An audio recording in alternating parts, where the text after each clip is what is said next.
Thank you.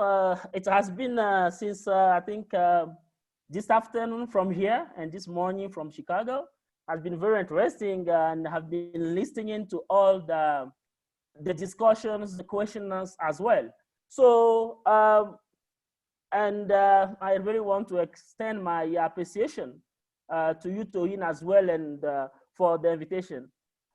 Today, I'm going to talk about the African Continental Free Trade Area, and what, from my perspective and from institutional perspective, what this could mean for the future of the continent. I will also provide some examples on many interactions I have the chance to handle or to undertake with the private sector across the continent, whether while working with the UN Economic Commission for Africa or working with the UN Conference on Trade and Development. So I was quite happy to see Dr. Frimpong providing a few examples on cocoa.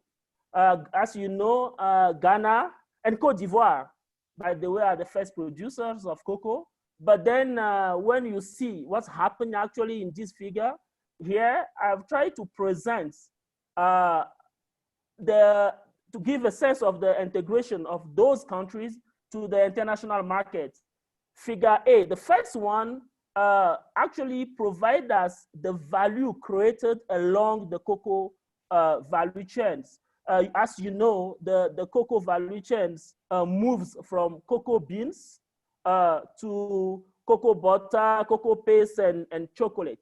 And if you see clearly, the blue, which represent cocoa beans, actually, most of the value created in Cote d'Ivoire, Cameroon, Ghana are done at the beans level, which of course means those countries depend really on the export of cocoa beans. That's what Dr. Frimpong has been explaining as well. But when you move to countries like Indonesia, Malaysia, Brazil, that also produce cocoa, they are able also to add more value. Now, what's happening at a regional level?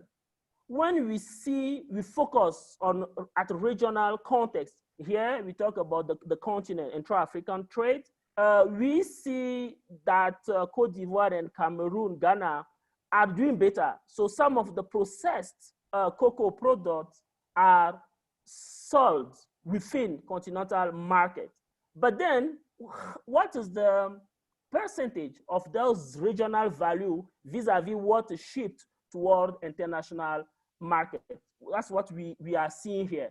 So you can clearly see that Cote d'Ivoire, Cameroon, and Ghana, although they seem to be better integrated to regional value chains, the share of regional values is very low, less than 5%, vis-a-vis Indonesia, Malaysia, and Brazil, that are able to integrate better their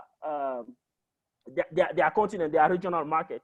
So why is it, why do we have those pictures? And one of the things relate to the low integration of Africa. So this is just an example among others, a lot of others. That also bring a belief that with more push through the free trade area, whether through removal of non-tariff barriers or tariff barriers, the continent will be able to produce more of what it consumes.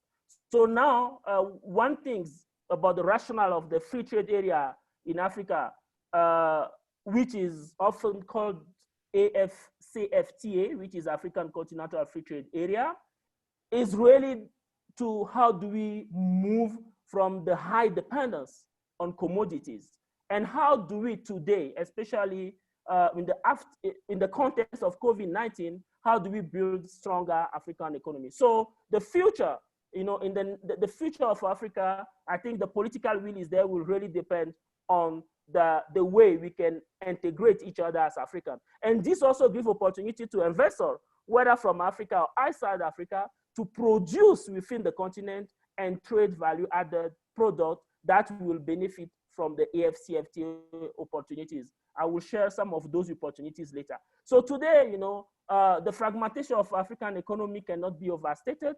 There are about 20 to 22 African countries with a population under 10 million. So those are very small markets. You know, we have only about 3 countries, Nigeria, Egypt, and Ethiopia, which are beyond 100 million.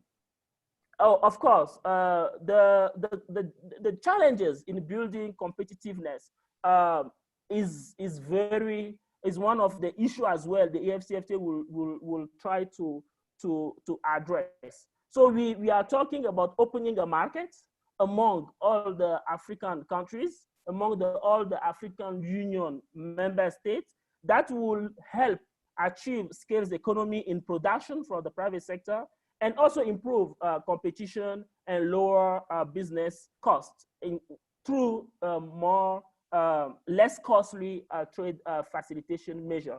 So to provide a quick overview of what is the AfCFTA about, so the agreement cover trade in goods, protocol on trade in services. So there is also provision for dispute settlement, which is a new thing for African free trade, any of the free trade area. There has been regional free trade area, like in ECOWAS and so, but there has not been any formal dispute settlement mechanism. Now with the AfCFTA, there will be a protocol on dispute settlement. Those protocol on trade in goods, trade in service, and dispute settlement has been more or less finalized. So there will be another phase, which is phase 2 of the negotiation, that will look at intellectual property rights, investment, and competition policies. Those were supposed to start earlier, but due to the COVID restrictions, they are still at the preparatory phases. And there will be another phase 3, which will look at the e-commerce. And as you know, Africa today does not have a common strategy for e-commerce. So the phase 3 negotiation will then help having a common ground for e-commerce. That, of course, will help then the economy better integrate to regional and world markets. Now, I quickly want to explain how the tariff liberalization on goods are going to happen under the AfCFTA. What has been decided actually is to divide the group basket of products in 3. The first one will be what is called non-sensitive products. So those products will be fully liberalized. So they represent about 90% of tariff lines. And what has been decided is also to give more time to those countries that are least developed, LDCs, to liberalize fully those products than those considered as non-least developed countries. 10 years will be given to LDCs to fully liberalize those non-sensitive products, and 5 years will be given to non-LDCs. So it's important to really go to each country to see for investment decisions which products are liberalized or not, to be able to start producing. And this is some of the interaction I'm personally also having with some private investors and the chief negotiators of countries. There is a second list of products that will be called sensitive products that will be liberalized from year 6. That means 5 years after the starting of the AfCFTA agreement. And for those products that are considered as sensitive products, it will only, they will be liberalized for over 13 years for LDCs, and then progressively liberalized for 10 years for non-LDCs. And the last basket of products, of course, are those products that will be excluded for liberalization. As you know, for some strategic reason, whether it's for food security purpose, national security, impacts on tariff revenues, and so and so. Some countries might want to protect some of the product. So the AfCFTA gives them also room to exclude some product from the liberalization scheme. Again, the product will depend on what country consider as strategic and so and so. So each country or regional group will have their non-sensitive product, sensitive product, and excluded product. The second element I really want to focus also is what is often termed as rule of origins. And I will assume most of the private sector players know exactly what is it about. Actually, the rule of origin will give what is called, I term that, economic nationality of a product. As you know, if you talk about the free trade area, you first want the free trade area to benefit the products that are transformed within the area. So that's why the AfCFTA has quite good, will have good and flexible rule of origin. The approach that is taken is hybrid approach with some general and specific rule, which also depends on each product. But the general sense is that if a product is fully obtained in an AfCFTA country, systematically that product will benefit, will be traded under the AfCFTA benefits, advantage, tariffs, and so and so. Let's see. Consider if you take the crude oil is extracted, for example, from Nigeria, and till it's refined in Nigeria. So that product will then be able to be traded under AfCFTA rules and regulations towards other AfCFTA market. Of course, Nigeria has not ratified yet. They have signed, not ratified, but this is a good example. That's the full obtain. Now, if a product has also undergone substantial transformation in AfCFTA country, that product could be eligible for AfCFTA advantage, rule of origins. For example, if someone consider cocoa beans from Ghana, the cocoa bean from Ghana is also exported to, let's say, Cameroon, which has also ratified the AfCFTA. Then the cocoa paste or cocoa butter that is produced in Cameroon with the cocoa beans from Cote d'Ivoire will then have the AfCFTA rule of origin, will pass the AfCFTA rule of origin, and will be able to be traded in other countries. Same if you take a beans from Cote d'Ivoire, transform it in South Africa, so it's within the AfCFTA area. I was in Cape Town last year and watched oil for the base oil conference, and one question that came is, how do you consider blended oil? So that's very specific. That will then, you have to go and see what is exactly blended. Which kind of oil are you getting within the AfCFTA, within Africa, and which quality or part of the oil you are bringing from outside the continent to blend them. So these are some of the issues that can be discussed more in details, but these are more specific. So to provide you with some quick update on where the AfCFTA process is, of course, again, the process is fully led by the African Union commissions, and the negotiation are happening. Of course, due to COVID, some of the negotiation have been delayed. So today, as of today, 54 out of 55 AU member states have signed the agreement. Only one African Union member state, Eritrea, has not signed yet. Again, one thing that was decided for the agreement to enter into force, it needed 22 ratifications.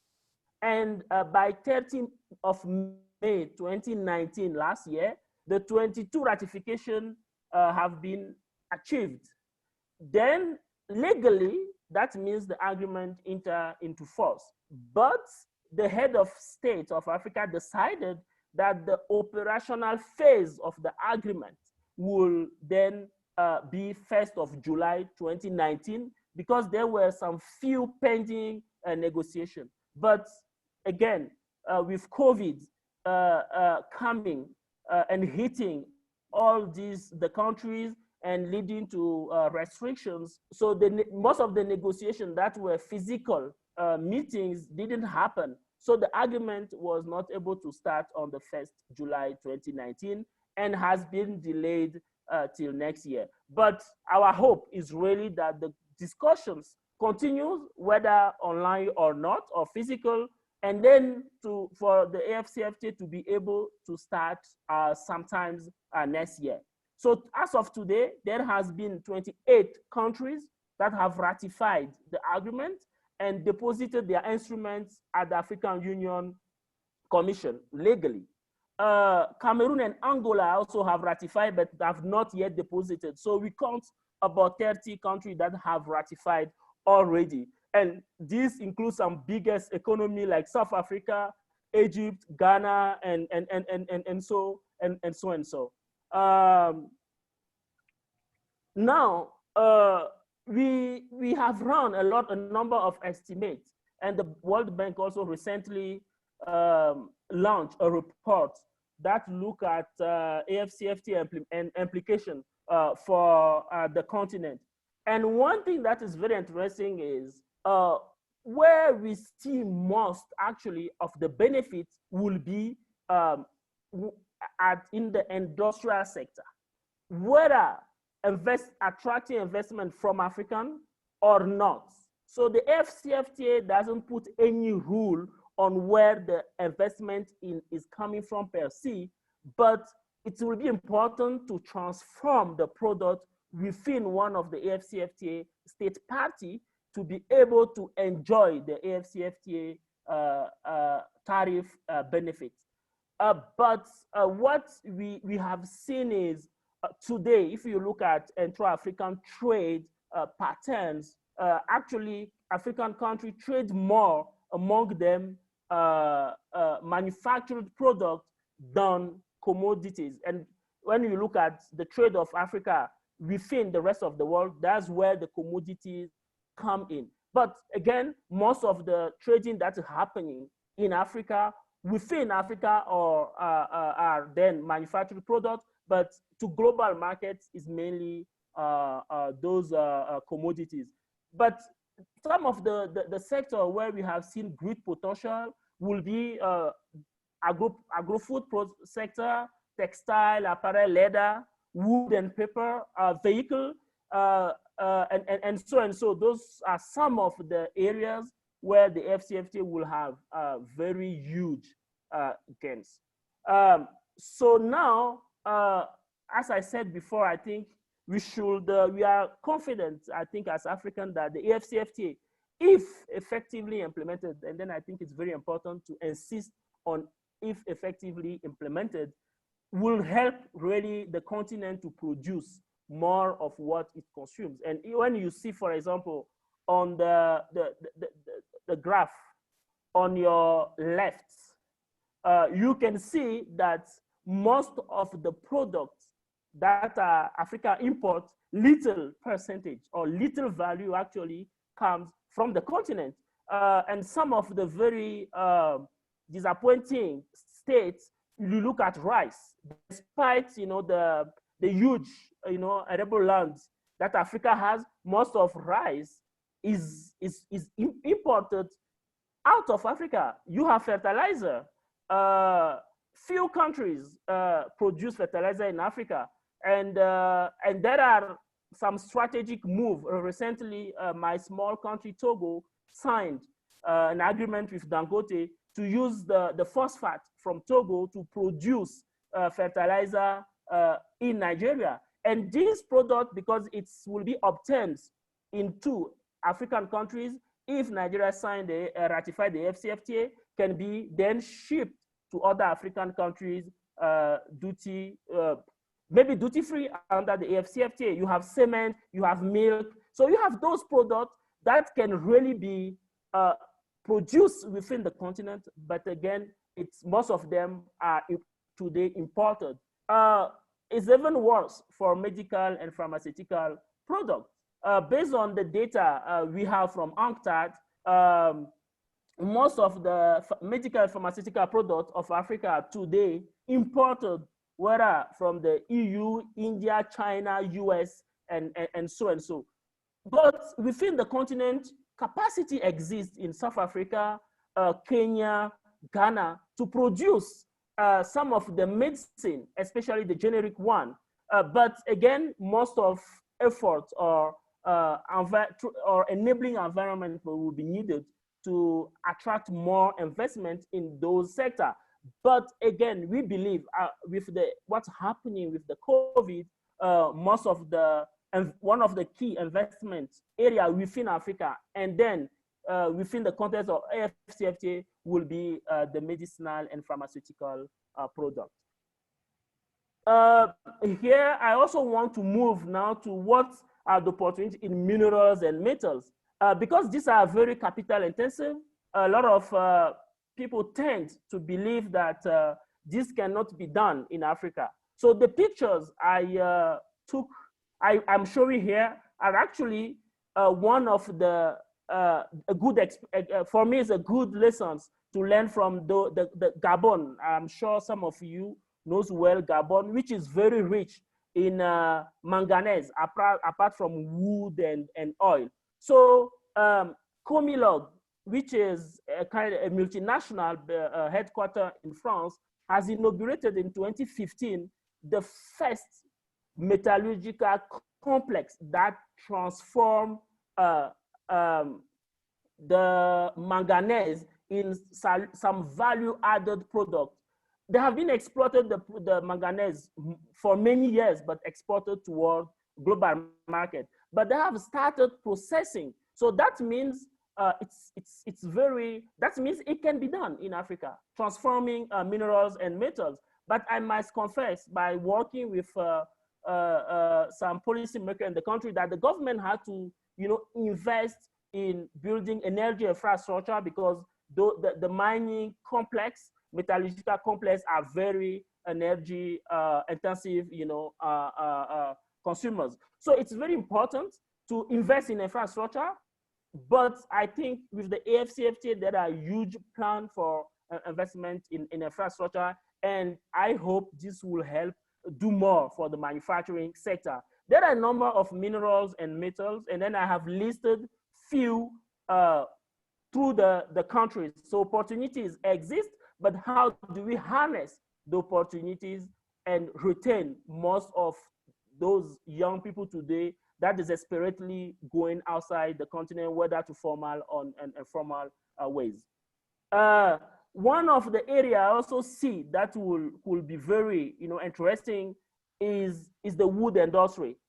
Central Africa is well endowed with timber, and actually today the primary processing, sawing and rotary cutting, is the predominant segment of the value chain that happens in Africa. But this is a very low value added. Now, what Gabon has done, so these pictures, the middle one actually was the one I took when I visited the special economic zone that is, has been installed and implemented in Libreville, the capital city of Gabon. So Gabon has decided to ban exports of non-processed timber to encourage value added. And the decision of the government was also followed by partnering with Olam International Group to build a special economic zone. There has been some discussion on economic zone, and one of the speaker this morning from PwC raised some of the issues or concern. But there are number of stories today, whether in Ethiopia, in Kenya, in Gabon, and so. That shows us that Africans, through well-designed special economic zones, could be able to circumvent infrastructure challenges to produce more and to add more value. So, but there has been some failures of special economic zones in the past, but we can learn from those failures to build new ones. And there are a lot of work ongoing in those areas. In terms of services, there are so many opportunities across the continent.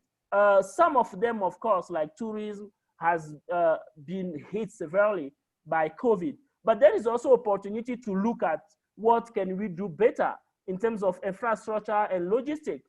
A lot of projects are happening from transport, energy, renewable, for example, for Morocco, water, and so. But again, the ICT is one of the areas I think Africans will have to invest more and more for some quick wins. We talk about technological park in some countries. Egypt has some very good tech parks.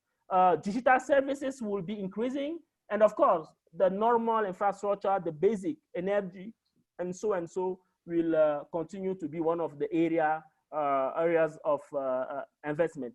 Today, these figures have not changed a lot, but based on some estimates, what's happening when you look at infrastructure and logistic investment in Africa, the role of the private sectors is very, very limited. Most of the investment in infrastructure are done whether by government themselves or by development partners, including, for example, China. You also have the Infrastructure Consortium for Africa, and so. And the private sector's play is quite very limited. But what we can see also is the private sector tend to invest more in energy and ICT because these are, let's say, more profitable segments of infrastructure. But we have seen, for example, in some countries, investments in transportation infrastructure, some highway where fees are imposed now. So this will make the construction of highway and some road transport infrastructure beneficial also for the private sector. So these are some of the area we can see. A number of countries actually has planned to develop more of dams, solar energy, renewable, and so. So, but this really again depends on specific countries. Now, to conclude, what I wanted to say is, when we look at the free trade area, there are a number of opportunities, but those opportunities are not going, to come overnight. You remove tax, you reduce tax, you remove non-tariff barriers, but then the private sector needs to invest and produce. We have seen a lot of political will. You have seen the number of countries that have already ratified the agreement. That means today the consensus about integrating Africa is not a dream, it's happening. But then it's important for the private sector to seize market opportunity, to look at where the market is. And there are a lot of investors from outside the continent. We have recurrent interaction on what will be the implication of the AfCFTA on, for example, oil market, what will be the how the competition will look like. For example, Dangote producing refined oil, how is it going to affect the market of refined oil or other oil byproducts, cocoa and chocolate? Which country will be best positioned to really start adding more values? So for me, implementation of the CFTA is very important, but I see the private sectors as a pivotal, play a pivotal role. The private sector is really a backbone to the African continental free trade area, whether they are investors from Africa or outside Africa. Thank you. Wow. Just one word. For me, Komi, this is incredible. I want to basically spend time on each slide, like, I've spoken to you before, like each slide itself, there's so much meat, for each of the slides you've shared with us, which also shows the complexity of the Continental Free Trade Agreement. Like on the surface, it's been, people just say, oh, AfCFTA. It sounds simple, but on paper, you start seeing that there are so many moving parts, and that's what you've done for us, is to show us the moving part. But I think personally, the next step is, like you said, from a private sector, each of the slides and each of the information you've just presented to us, from the private sector, what does it mean? And whose responsibility is it to engage the private sector? I know last year when Ambassador Muchanga came for last year's event, it was one of the challenges I posed to his team to say, how is the African Union mobilizing the private sector to be a part of, to not just wait for this to happen, but to have a seat at the table? And one of the things they said was, oh, wow, yeah, the Afro champion. So I want to ask you, because I have my own personal opinion, which I've shared privately with his team, but is the engagement and the leadership of the Afro champion, is that all that is needed to make this implemented successfully? Thanks. Question. It's a very interesting. Yeah, it's a very interesting. I will not say yes or no, but what I will say is all the private sectors, association and others have a role to play. Myself, last year, because I was managing some projects on AfCFTA to support countries get ready from the AfCFTA, I've had a chance, for example, to attend some business forums, some exhibitions of the private sector in South Africa. So, and through those platforms, what we do actually, we engage directly the private sector. And if you go to South Africa now, South Africa is one of the countries that for me is ready for the AfCFTA market because they already produce. But most of the private sector's players are not really aware about what is happening around the AfCFTA.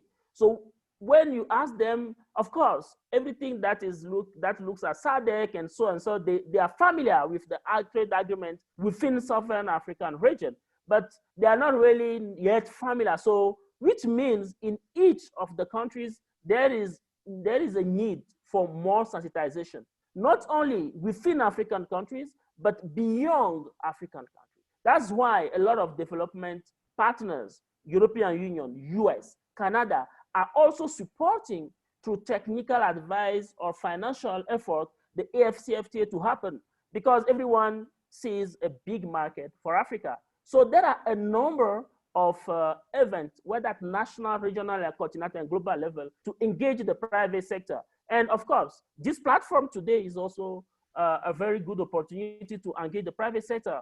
The IATF by Afreximbank as well. So the theme of next year is also around the AfCFTA. But again, I think the private sector also should try as much as possible to reach out those who knows about what's happening on the AfCFTA to really also advise them. And at UN, we are happy to do it freely. So this is something we also have been also doing with a number of private sector players. So for me, we really need to do more to link with the private sector, not only one or two associations, but everyone. And you look at SMEs as well at country level. How can they link up with large players within the AfCFTA context? So these are some of the things we are doing with, whether with UN Economic Commission for Africa, who has a wonderful center which is called African Trade Policy Center. They are doing a very fantastic job. I'm one of their staff as well, but now I'm working temporarily with the UN Conference on Trade and Development. And trade is at the heart of UNCTAD as well, and we are supporting the AfCFTA process in Africa.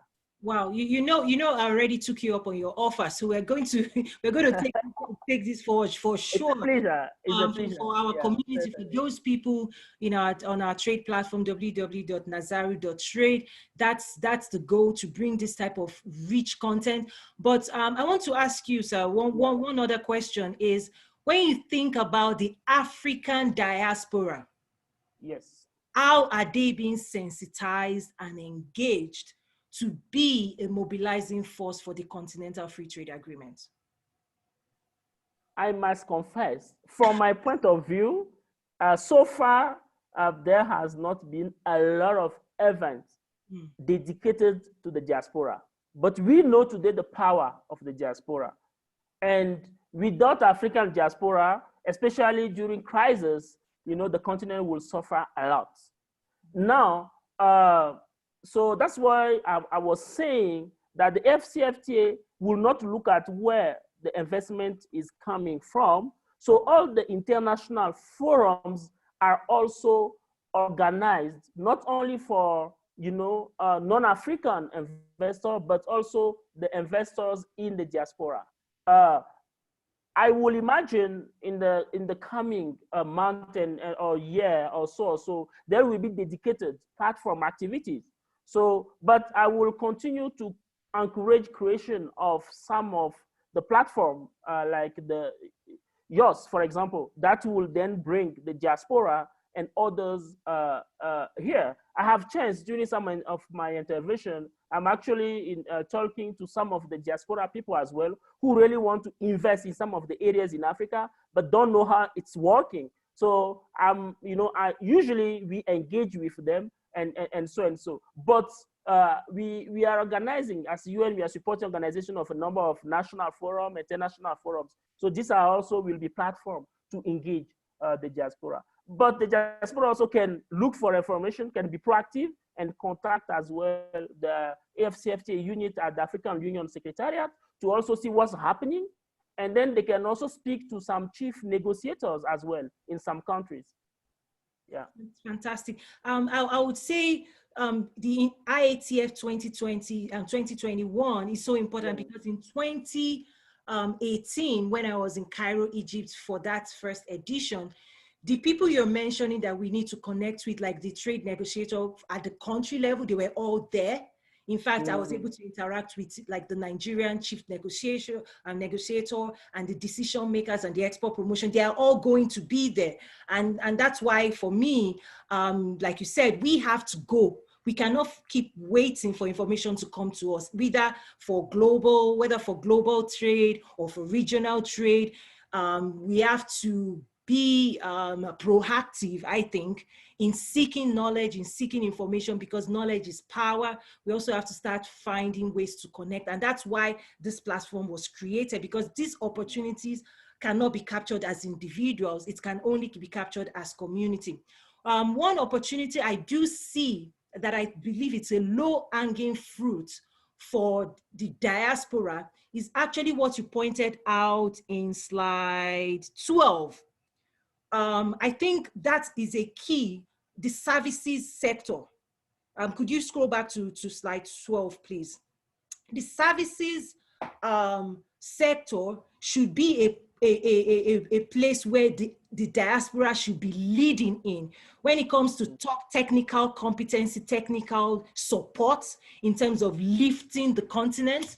I think the diaspora have a lot of knowledge, they have a lot of exposure, they have a lot of information. And I think strategically, I would say it's a low-hanging fruit where diaspora could start offering themselves as service providers, whether in all the industry. Just think about it, from whatever the continent is trying to leapfrog in. I personally see the diaspora as enabler, as catalyst that could actually help the continent springboard to the next dimension. Because people like myself, we've worked with the biggest brands in the world. We've seen what the future could look like. And as we're hearing the leaders in Africa trying to, chart this new path, for me, the message to the diaspora is start with services. whether from tax services to consulting services, figure out a way. So I don't know if you've seen that, but when you shared this slide, I was like, okay, what can you go after right now? You know, what can you start going after as a member of the diaspora? To quickly respond, I have not gone into details on services because the countries have now to submit what they call the commitment under services. Technically, there are many ways to liberalize services. One way, for example, is to only limit opening of, you will not, maybe some countries may not liberalize fully the service sector, but allow people from another country to provide the services within the country of benefit. Some countries will allow you to come and get into the countries to be able to provide the services. So this is something that is still under discussions, and countries will have to submit how they are going to liberalize their services sectors. I don't want to go into technical details, but basically, yes, for example, if you are in Togo and you are a consultant or a lawyer, can you provide your services in Nigeria without being registered in Nigeria?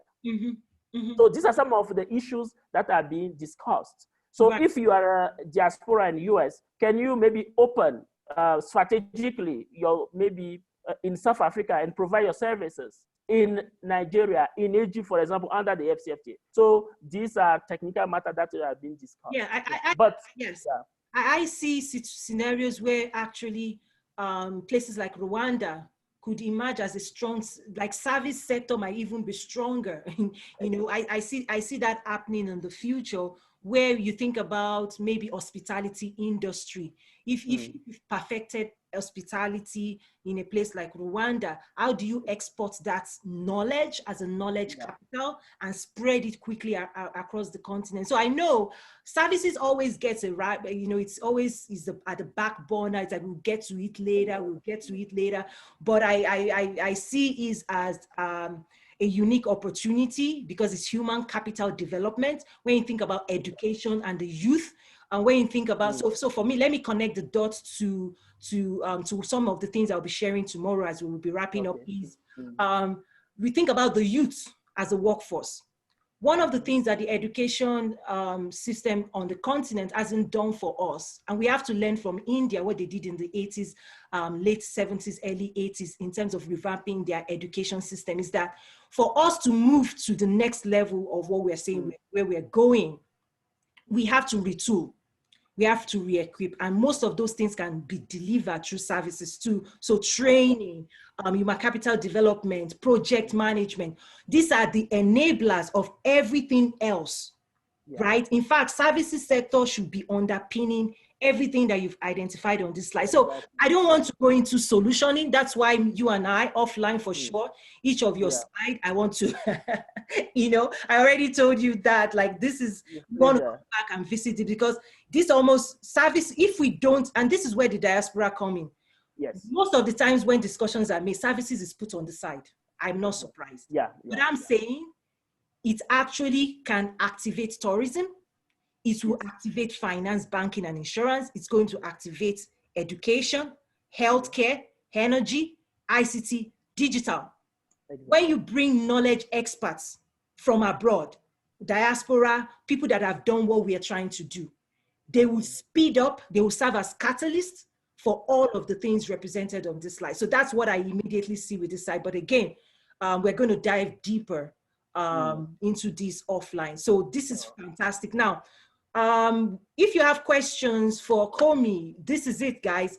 I see one question for you, but please, questions, drop it in the Q&A section. A question came in from Ife. I don't know if it's Mr. or Mrs. because that is a unified, a unisex name. So he says, is AfCFTA subjected to, he said WTA, but is it WTO really? So what's the relationship? I guess that's how I would ask that question if I were asking it, is what's the relationship? How is AfCFTA consulting with those international trade bodies? What's the relationship, if any? Yeah.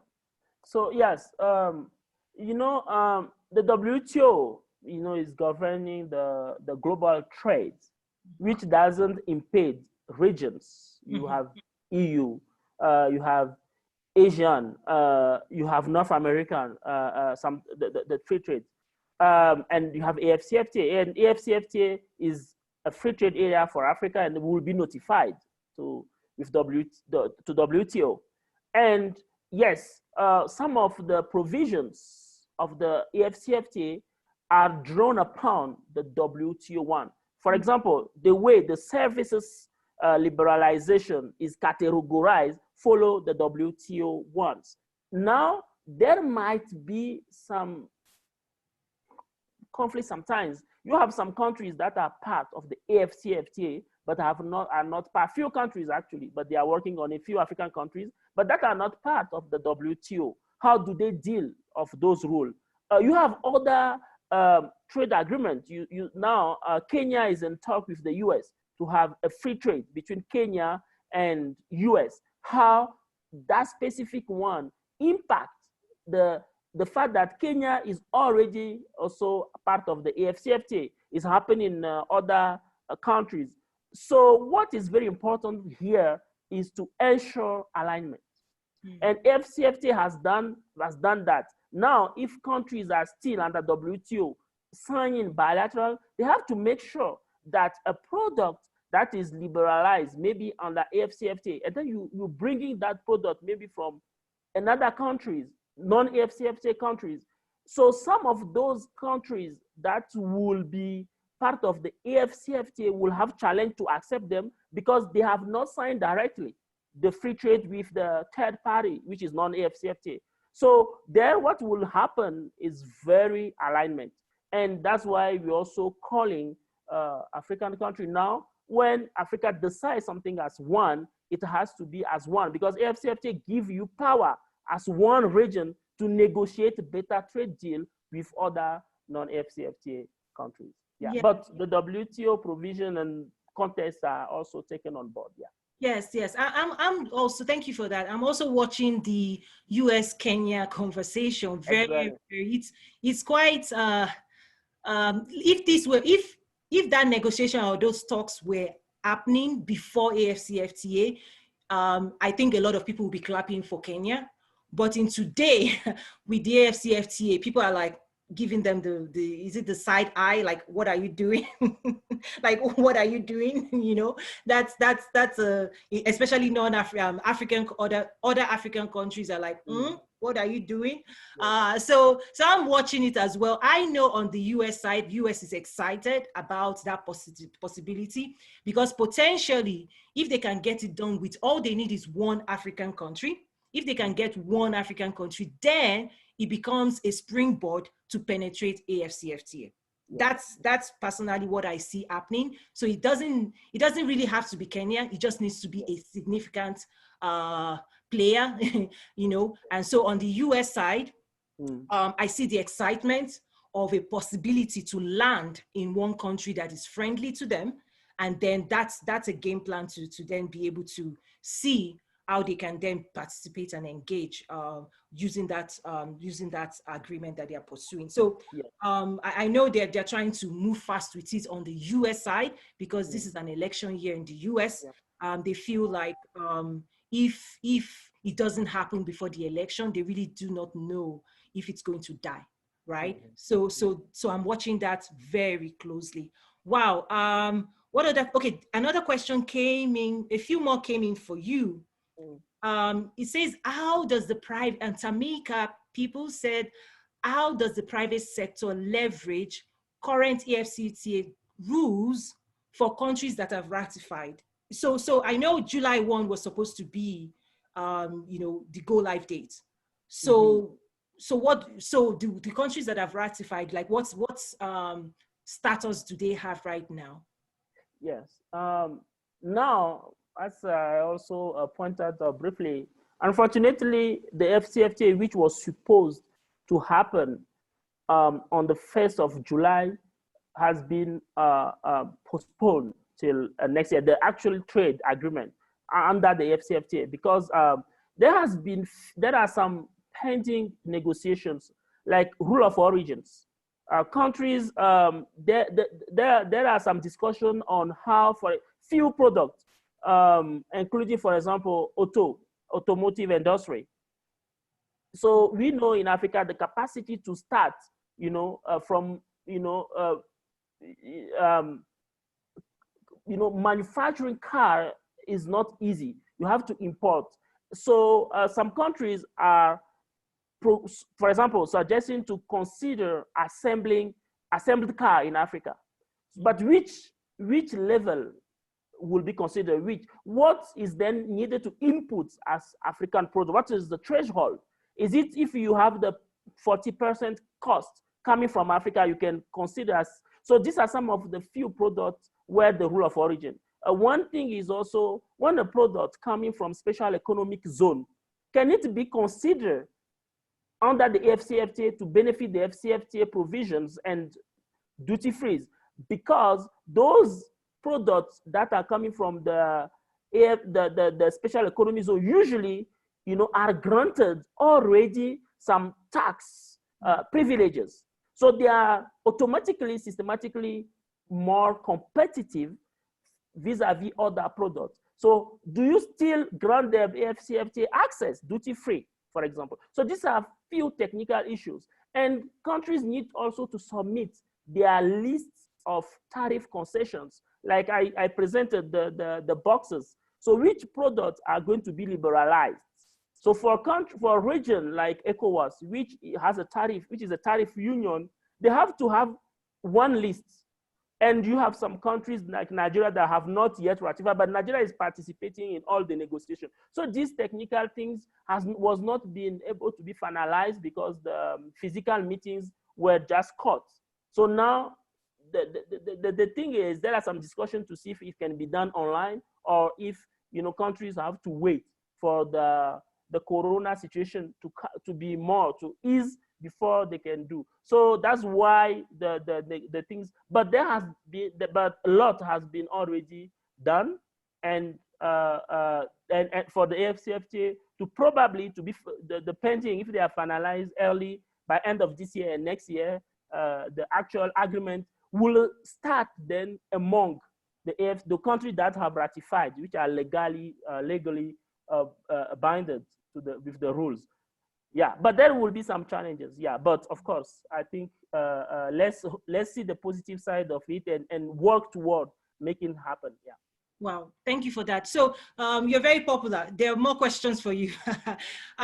So Hala King, I'm just seeing your question now. I think you said you posted it before, but I'm just seeing it now. So she said, for Komi, does the agreement or will any of the discussions address improvements to customs authorities at the borders and ports? Without efficient customs and borders, the goals of the agreement are suffocated, right? So, yes. Okay. Good. So again, I will invite all the attendees also maybe to contact you or me, and then I can share with them the link to the AfCFTA, the framework agreement. Specifically, the protocols on goods look not only at tariff barriers, but also non-tariff, which include cooperation of custom authorities, trade facilitation and transit, and so and so. There are a number of work also ongoing when it comes to sanitary and phytosanitary measure standards to harmonize standards. Sometimes, most of the time actually, the standards that are required, for example, in South African market, are not the same in Nigerian market. But then, there is international, continental organizations that is working toward harmonizing those standards from one country to another. The custom authorities as well are being capacitated to be able to improve. We are working on one of our key reports is to promote, for example, paperless trade.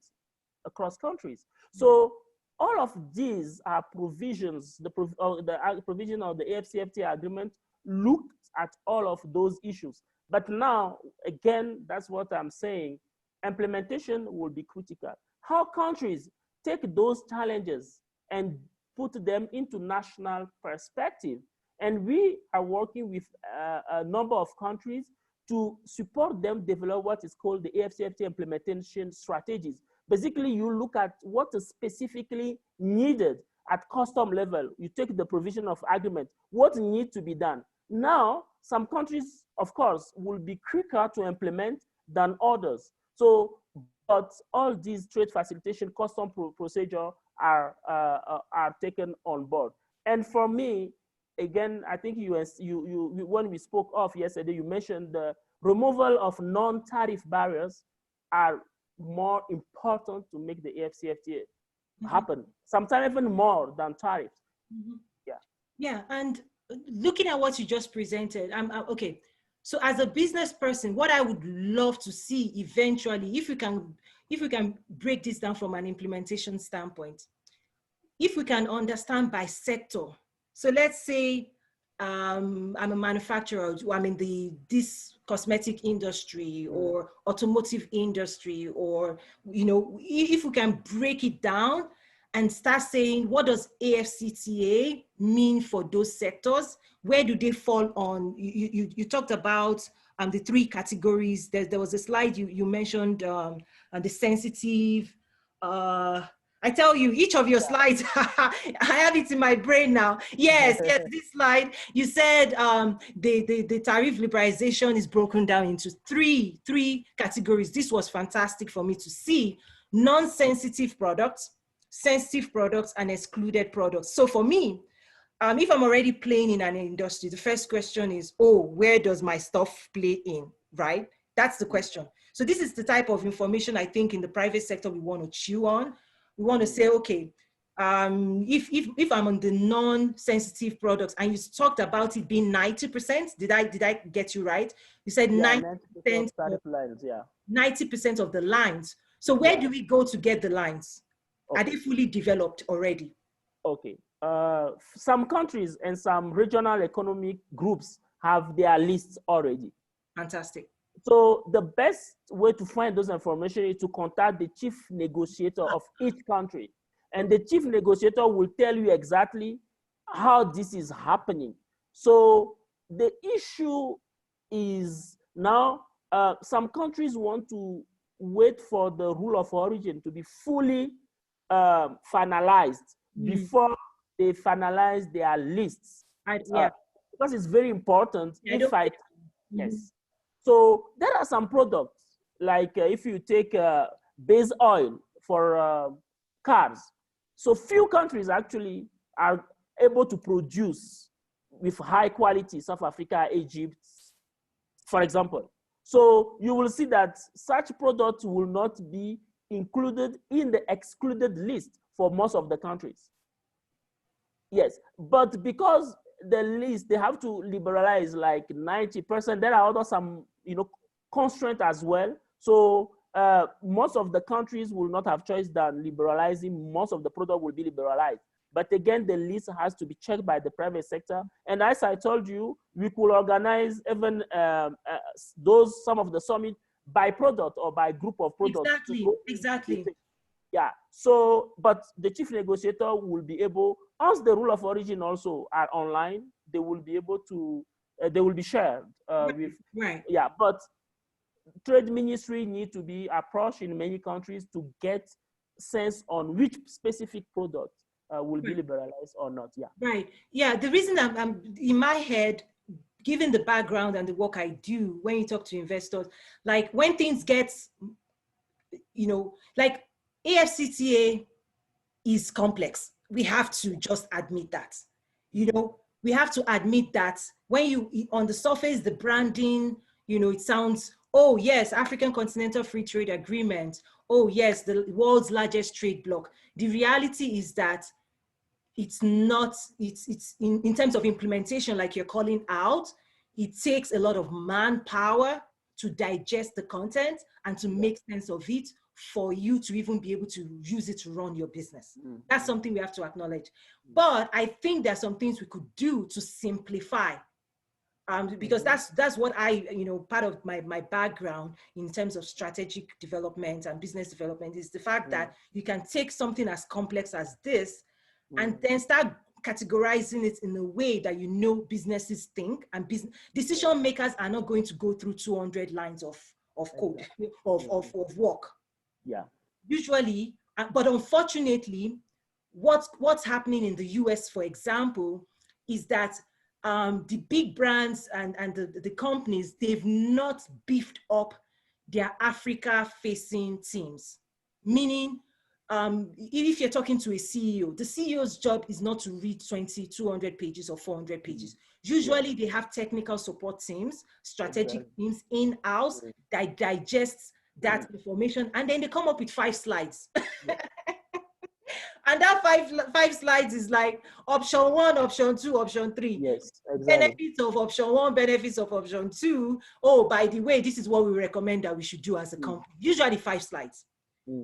That's what gets presented to the top of the house. I mean, that's what I used to do before. So for me, that's the challenge that Africa has in selling AfCFTA. Is that when we talk to investors and they say AfCFTA and they look at the data, they're like, whoa, what am I looking at right now? Help me understand, like, what does it mean to my business? I'm not trying to solve for the world. I'm just trying to solve for my own industry. I want to be the winner in my industry. Yeah. How do I penetrate the African market? I see that currently Africa has 1 billion people. By 2050, it's going to be 2.2 billion. I hear you. But what does it mean to my industry? And that's the type of conversation that the business community is having. Now, all this technical stuff, I enjoy it personally, but I think that's the challenge before us, is to take this data and see how it can be simplified. And I do have another question for you from a business person as well, which kind of connects to what I'm saying. Tamika People said again, she's a follow-up to our earlier question.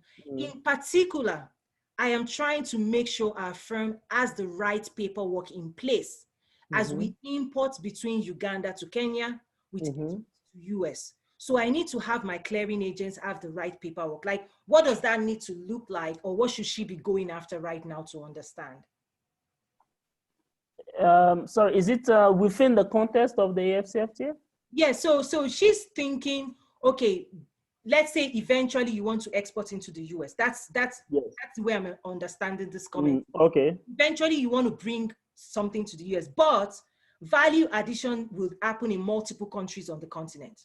So for example, let's say I export some raw shea butter from Ghana into Nigeria, and I start, and Nigeria is able to produce and create products out of that, and then that product gets exported.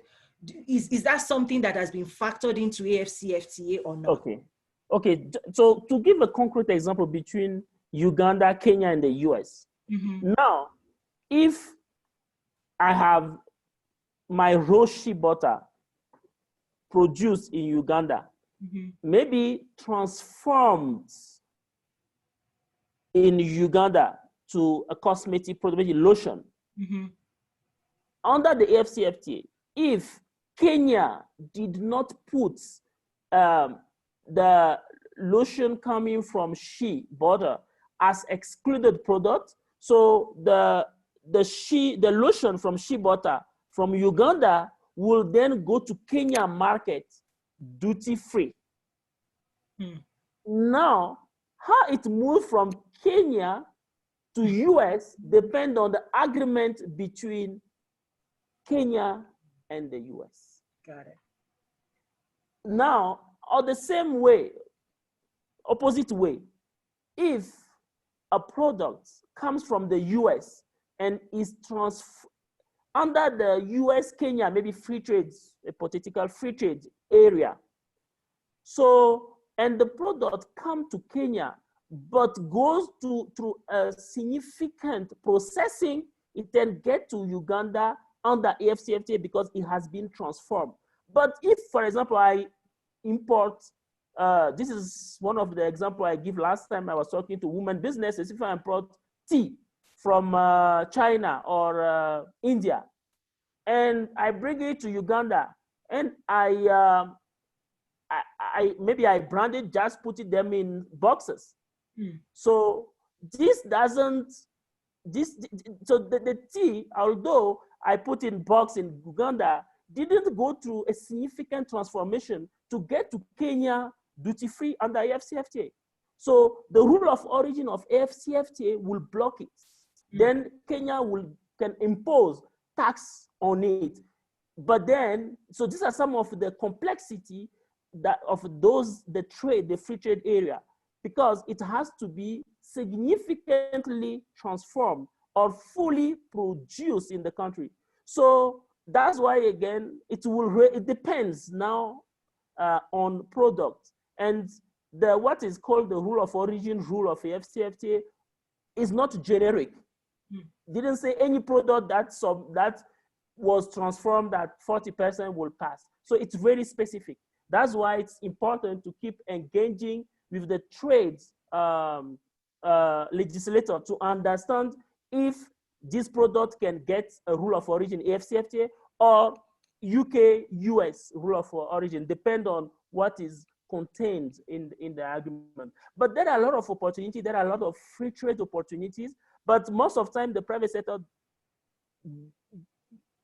doesn't know that these opportunities exist to even do duty-free. Just giving another example, in ECOWAS, we were in Togo working with the government, and the beer company, the beverage company, was asking the government to impose tax to beer and other beverage coming from other regions. And the customer official asked them, when, as a Togo company, you export in ECOWAS, do they apply tax to your product? They say no. So the duty-free under ECOWAS prevent countries to impose tax on some of those products. But maybe they don't know. They just think they are enjoying the duty-free to other markets. So the government cannot also impose. So due to the reciprocity. So that's why it's very, but custom officials, many countries now have really good capacity to really explain what's happening specifically to the private sectors. Yeah. Right. I think for me, the last question for now, when you talk about, okay, significant value addition, from a business standpoint, that's relative. As their percentage, have they started playing around with percentages in terms of significant 51%, how do you start measure mathematically, how do you measure, significant value addition on the continent? Yes, that is one of the key issues and key risk of implementing free trade, which is happening everywhere.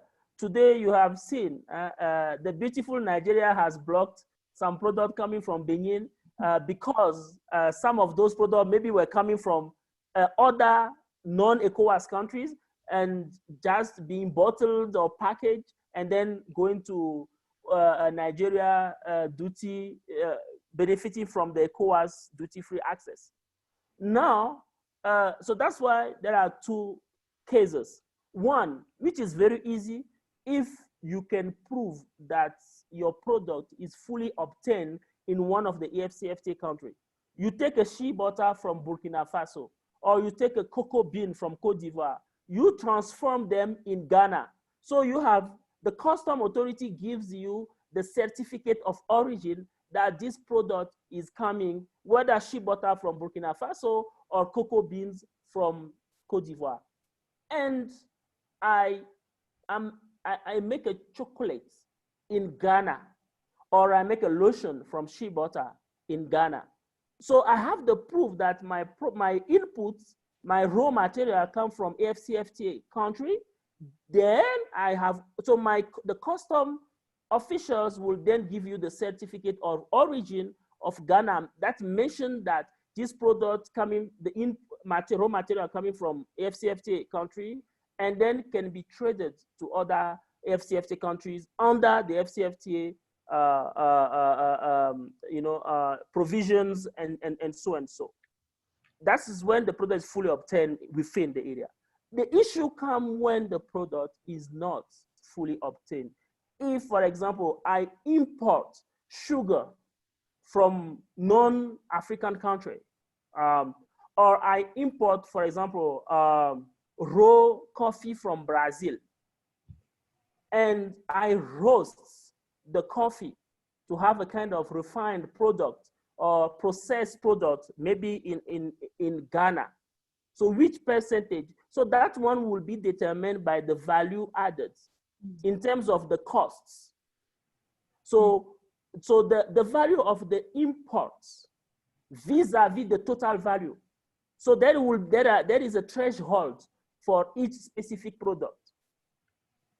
So that's why it's very important to understand how this plays through each specific product. Otherwise, some people might invest and find themselves other countries refusing to admit them because they will not believe the transformation happened actually. So it's happening. ECOWAS has a rule of origin, and some private sectors are well aware of that. So they are trying. They also produce toward those markets.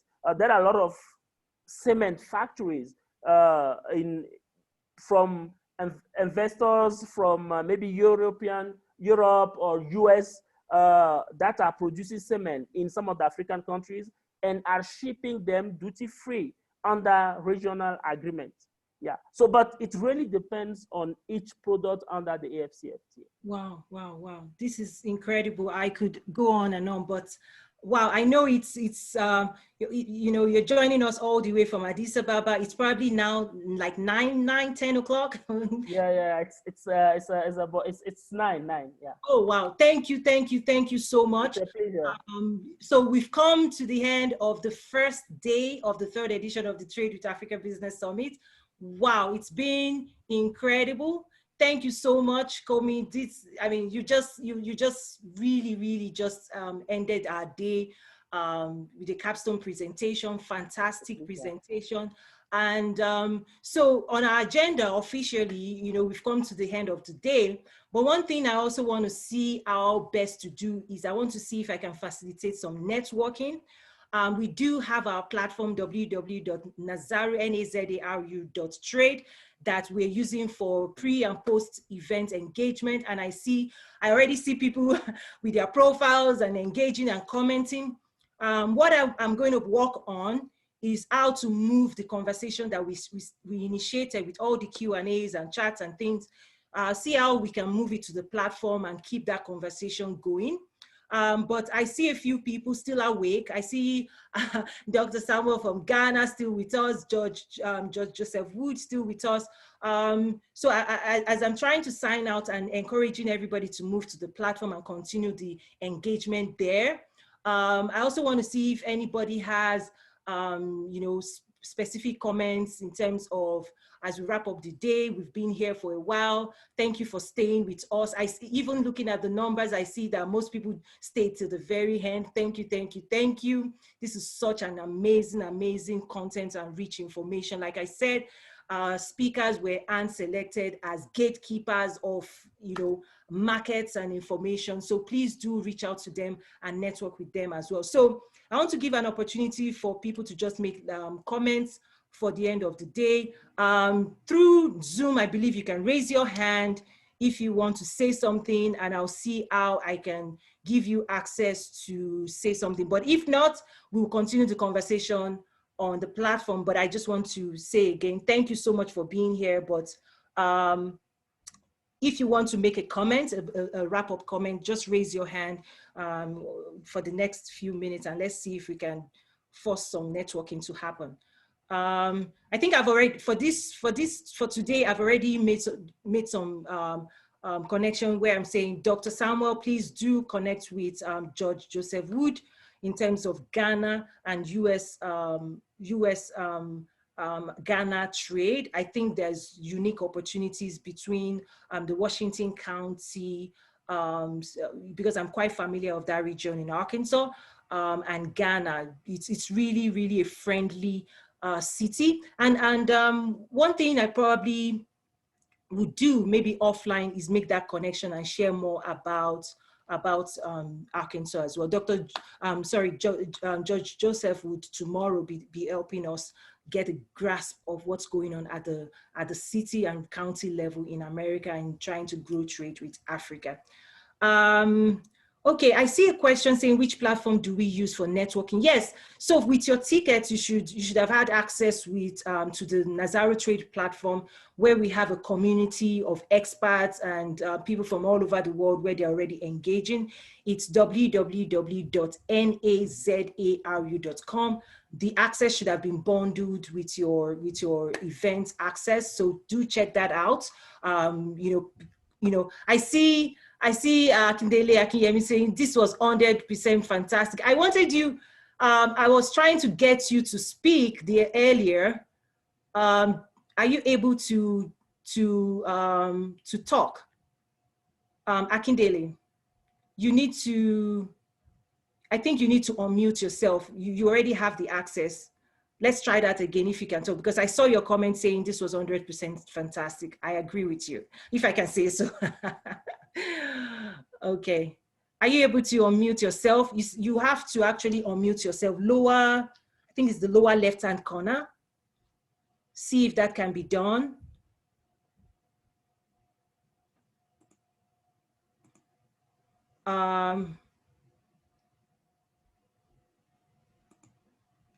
Okay, let me try one more other method. I'll make you host temporarily if you're not able to, but you still have to unmute yourself.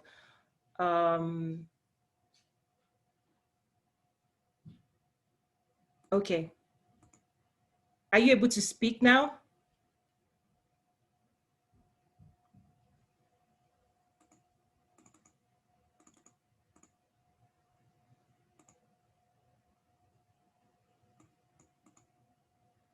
Okay, I see you typing. You have to switch platforms. I should give you a minute.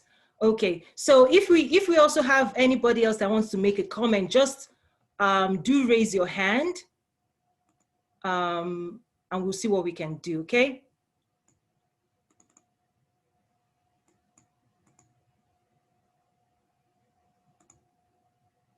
Okay, did anybody raise their hands and going? Nobody. I think, okay, we want to move to the platform. Wow, this has been such a joy, such an honor. Like I said, the slides that were shared by our speakers, the information that our speakers shared, we'll be making it available as well on the platform. The videos from Scott Ford in terms of Westrock Coffee and the transformation happening in connecting Africa to the global market, in terms of getting coffee out of East Africa. He actually aggregates coffee from over 50,000 farmers, smallholder farmers in East Africa, and now passes it through the supply chain to Sam's Club, to Starbucks. And, you know, again, usually if we were in person, I would say coffee sponsored by, but hopefully next year we can be together in person and you can taste some Rwandan coffee. There was a question about recording. Yes, we're working on that. I'm not sure exactly when it's going to be ready, but we will make as much information as possible available within our platform as well. One thing we're also doing is, given the wealth of information that we're putting together, there's more work that is going to happen even after this event, and those are the things we'll be discussing tomorrow as well. So, so basically, we'll start again bright and early tomorrow, my time. Again, thank you so much to you all for your flexibility. I know we had speakers from Morocco, Ghana, Addis Ababa, Cairo, Egypt, South Africa, Lagos, Nigeria. And thank you for accommodating, you know, the time changes. And even for those, I know Dr. Femi, you're on the West Coast, you probably woke up 6 a.m. to be here. Thank you so much. For those people that joined us from far and near, it has been an honor. And tomorrow we'll see what we can do as well to facilitate some network. So for me, when we're in person, those that have been a part of this journey, you know that we are all about networking and connecting people. So we're going to keep doing that on the platform. And then tomorrow we'll see what we can do as well to get people here. I see Dr. George Joseph saying, great first day, Toyin, and all the, thank you. Not just me, this is a team effort. Thank you to everybody that joined us from far and near. And we'll be signing out now. But I have some work to do in terms of trying to see how we can move the conversation to the platform. So see you guys on the platform. And thank you everyone that joined us today again. God bless you and see you tomorrow.